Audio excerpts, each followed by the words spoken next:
Welcome to Digital Asset News. Take the top stories in cryptocurrency and digital assets and break them down to bite-sized pieces. Today, super red day, and I'm not going to lie, a little bit tough, but there are some pieces of information to glean from what is going on. And we're going to take a look at potentially what could have caused this domino effect, China getting into the fray yet again. And we're going to see how it's a polar opposite to what is going on in the United States, as the U.S. seems to be embracing things on certain bank levels and also on larger bank levels, such as Wells Fargo, as this article just came out. We're going to take a look at just some musings that I think about what is going on in the market itself, the history of different aspects of the internet and how it relates to today and how things actually have rebounded quite nicely. And then finally, we'll take a look at corrections, just how bad they can get. So we'll take a look at all that. But first, let's take a look at this awesome market and see exactly where we're at. I'm not here to blow sunshine. I'm here to be honest with you and here to tell you straight. And right now, not a great day. Let's just be honest. This is probably, I think, one of the biggest dips probably I've seen in quite some time. We were just at almost 1.5 trillion. Now we're at 1.46. It's been fluctuating, 1.36, 1.37. We lost about $1 trillion in what, 2-3 weeks? Trillion. So here we are. And it sounds awful, and it is awful. Let's just be honest. And the reason why I titled this "You Should Sell" is because if this is too much for you and what you're doing, you probably should sell. Now, that is not financial advice. It is financial opinion. For me personally, if I couldn't handle it, then I would be out of crypto because it is so volatile. And, you know, there's also another issue that has come up, which is, you know, people talk about, well, you know, this is totally different because of institutions and blah, blah, blah, and it's going to stabilize. Stop. As long as there is greed and there is people who want to manipulate the markets and there are whales, it will never be this. It'll never be different. It'll always be the same. And this is just proof of that. So again, this is too much and you think you should have sold, you should sell. Here's what we got. And I'm going to just show you what I'm going to do. And of course, your goals are not my goals. You're free to do whatever you want to. But I'll tell you today, still buying if I can get the darn apps to work. So we'll first talk about this. The market cap is 1.46 trillion. And let's just do this for a little bit of hindsight later on when we move forward. I think in September, October, November, much different. But Bitcoin today is at below 34,000. I think it slipped all the way to 32, and who knows, it can go to 28. That's what some of the TA people are saying, and I could see that definitely, 28. The real question is, you and all your friends, or just me and all my friends, we'll just say that. I can tell you that everybody talks a great game about, oh, you know, when it goes down, I'm going to buy. But how many of those people actually do buy? And that really comes down to it. Are you one of those people or are you not one of those people? And again, that probably comes down to this whole thing of you should sell. If dips aren't your thing, then it's just not in the cards. And again, not here for sunshine and everything else. I'm just going to show you what we got. So Ethereum, well below the high of 4,000 at $2,300. Binance Coin, I mean, just look at the percentage. Wow, 34% in 24 hours, 33, 30, 37 for Polkadot, 41% for Bitcoin Cash, almost half. Wow, that's a lot. 20%, anything massive, 42% for VeChain. It's bad and it'll probably get worse. That's just the truth. So let's just break into what's going on. So China, everybody's favorite country to not be a fan of, comes out and says, hey, looks like we're going to crack down on crypto. This is what's going on. And you probably heard about this story. And I think since the market's open, not the markets, but I think it just has really set in and people have really formulated the plan. I think there's a lot of things going on in play over there. Could be that, could be Elon Musk and his tweets, but that didn't really do too much. This is the real new thing. Also, you have to understand that whales behind what's going on, they could just use this to dump like crazy and just be like, you know, we'll just hide it with that. And that's going to be what it is. Who knows? This is what's going on for sure. Chinese regulators have tightened restrictions that ban financial institutions and payment companies from providing services related to crypto, marking a fresh crackdown on digital coins. Fantastic. Many of the new rules expand on previous restrictions aimed at crypto and close loopholes. This is the big thing. They closed the loopholes where people were actually able to transfer, to actually pay crypto to, or trade between crypto to crypto, and they were doing that in China, and they're trying to close that down. Let's see. This is going to include banks and online payment firms, not to offer clients any services involving crypto, such as currency exchanges, registration, trading, clearing, and settlement. So they're not going to be able to like trade Bitcoin for Ethereum or VeChain for Tomato Coin, whatever else. That's done. And they're going to try to crack down as much as possible. Can they do it? Well, they're China, and they can do a lot of different things that different countries can't. So we'll see. Institutions were prohibited from providing crypto savings, trust, or pledging services and issuing financial products related to crypto. Crypto-related information services, insurance, and derivatives tradings are also banned. So pretty much as much as they can get their hands on, and to stop, that's what they say they're closing the loopholes. Firms were also urged to step up monitoring of money flows involved in crypto trading. Remember, it is China, so that's what they want to do. China banking system does not accept crypto or provide relevant services. And then to finish up, Tuesday's industry directive warned speculative Bitcoin trading had rebounded, infringing the safety of people's property and disrupting the normal economic and financial order. So again, this is the China coming down and saying, you know what, we're not going to allow this to keep happening, and we don't want people's safety to get involved. So that's why they're like trying to get it. That's just one of the reasons why they're saying it. But I personally believe it's because the digital yuan is coming out, and the country wants to maintain control over all of its citizens in every way, shape, and form. So how do you do that? Monetary policy, and just going, hey, these cryptocurrencies, we're not going to let you do that, and we're going to do this, and that off you go. Many Chinese investors are now trading on platforms owned by Chinese exchanges that had relocated overseas, including Huobi and OKX. China's over-the-counter market for crypto has become busy again, while once dormant trading platforms on social media have revived. And that was one of their issues. They're like, well, if all these things are going to revive, we got to shut these down. And that's what they're doing. Fresh crackdown makes it difficult for individuals to buy crypto using all these different payment platforms, and could impact miners' business by making it harder for them to exchange crypto for yuan. And that is interesting to me. So as we talk about how everything, people always talk about, Bitcoin and the mining, there's so many different mining operations, and it's like 60 or whatever percent it is that's mined in China. Well, guess what? If you're mining Bitcoin in China, and that's what you're using to actual fund your operation, what do you do now? Because you can't sell it and you're in China. So you're going to shut down. These are interesting times. And this is pretty big. So let me just think about that piece. But it's just odd how one government is like, we're totally going away from this because we need to control it, as opposed to the US government, which I thought was falling behind. It's like, no, this was an article we had covered a couple weeks back. Hundreds of US banks to allow holding and trading Bitcoin. And this was all perpetuated by NYDIG. And they were trying to bring these banking institutions into the fold to go, look, we need someone to hold Bitcoin, trade Bitcoin, and allow your customers to use cryptocurrency, not just Bitcoin, but cryptocurrency digital assets, because we want to help you guys thrive in the new economy. They're like, let's do it. That is what it's all about as far as innovation. So you see the dichotomy here between a communist China nation and then just going over here to going, you know what, to America. I'm like, let's go forward. Let's go full tilt. Who's going to win that battle? Interesting to think. I am glad I'm in this country. I can just tell you that. And this is actually new. This was just put out today, about a couple hours ago. Wells Fargo becomes the latest banking giant to make foray into crypto. And it's going to add its own crypto strategy for wealthy clients by mid-June. And once that starts, they're going to roll it down to the not so rich, because they want to bring people in who are institutional investors or accredited investors, so they can take more of the risk, because it's a risky proposition, as we see today.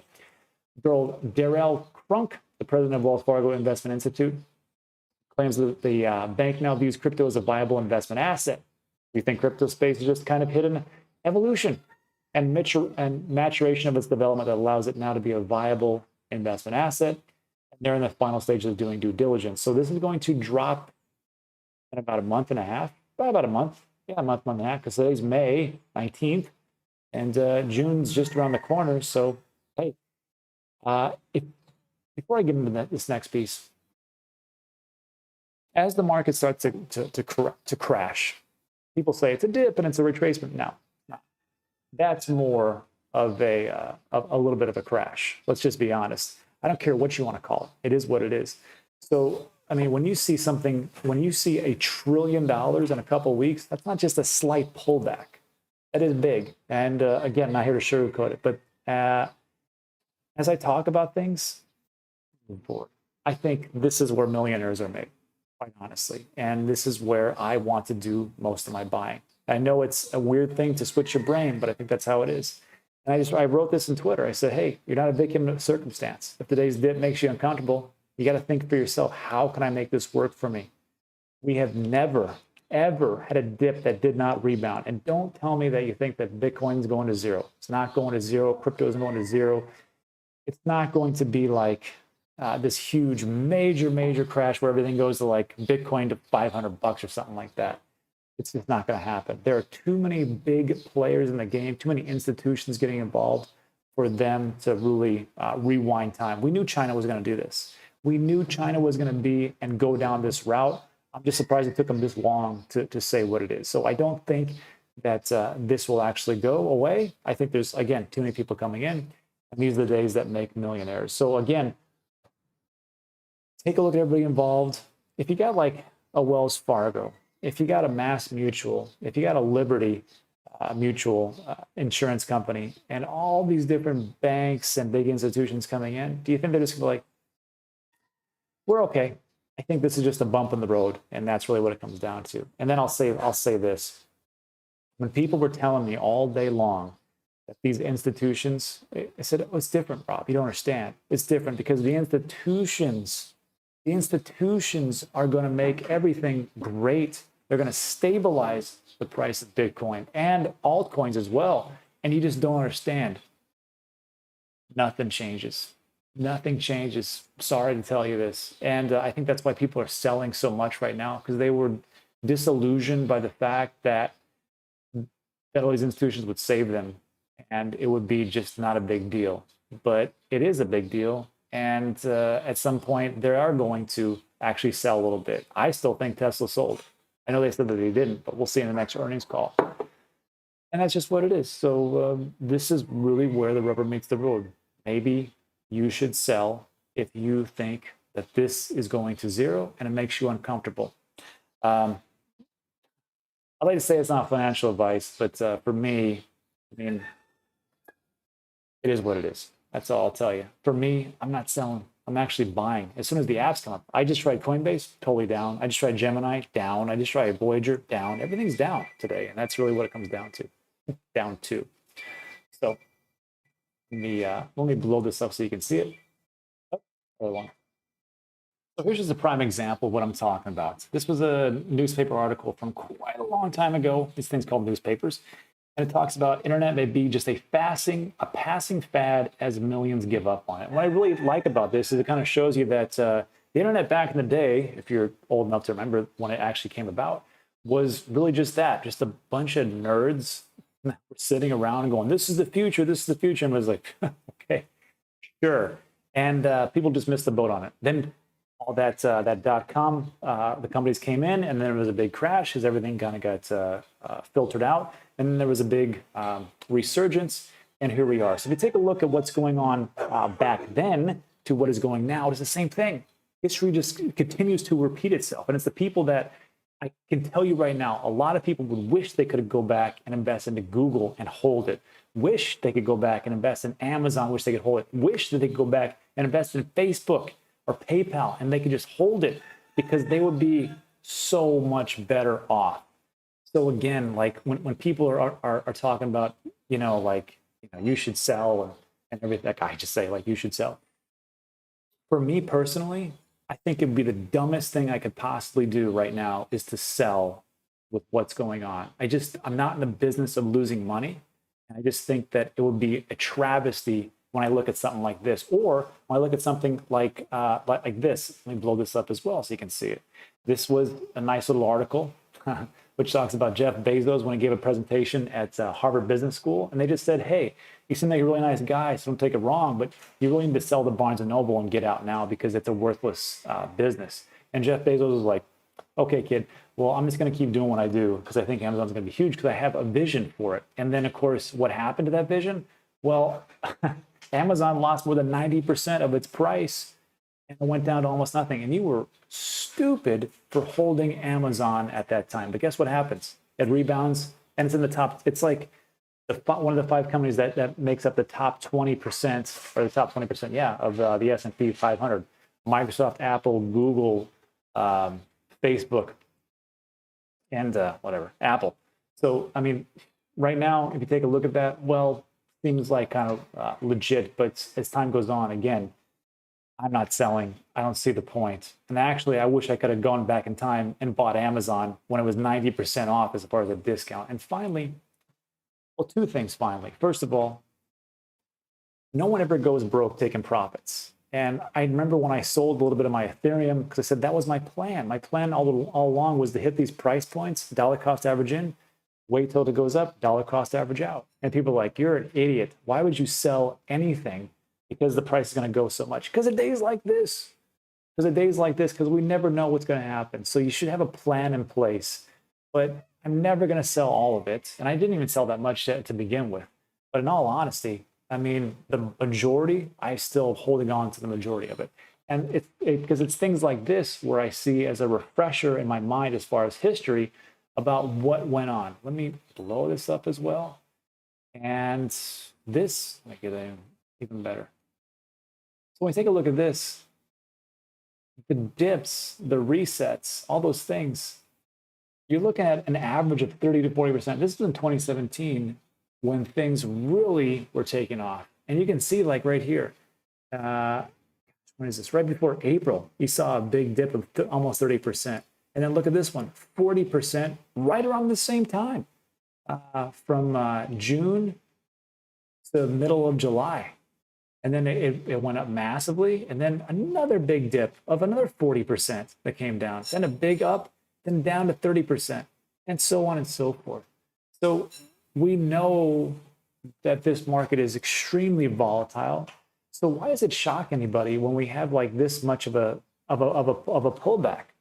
It's already priced in. I'm not priced in. It's already been in the history. We know it's going to happen. We know China. I knew China was going to pull this, and they should have pulled it a long time ago and said, we're not going to do this because we want to do the digital yuan. I mean, people held out hopes, but it's not happening. They're going one way. America and the rest of the world is going another way. And I personally believe the country, the entity, the institutions, whoever it is that controls 2 things will control the world: artificial intelligence and blockchain.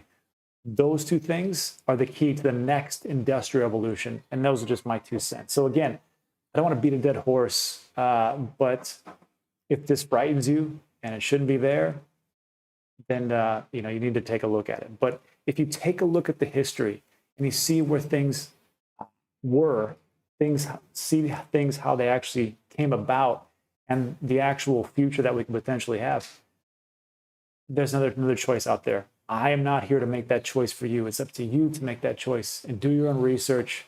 And just remember that all this stuff I talk about, it's not investment advice, it's investment opinion. Me personally, for the long haul. And I think it's right place, right time. Now, if the apps work, I'll probably buy some more crypto today. And that's it. So look, that's all I want to talk to you about today. Thanks for stopping by. I appreciate it. If you liked the video, found a little value, give it a thumbs up. Also consider subscribing. We do a lot of different things about news and whatnot on this channel. And then over on D-News Clips, or Digital Asset News Clips, we talk more of the advanced things and talk about more about projects. So check that out. That's it for today. Thanks so much. See you on the next one.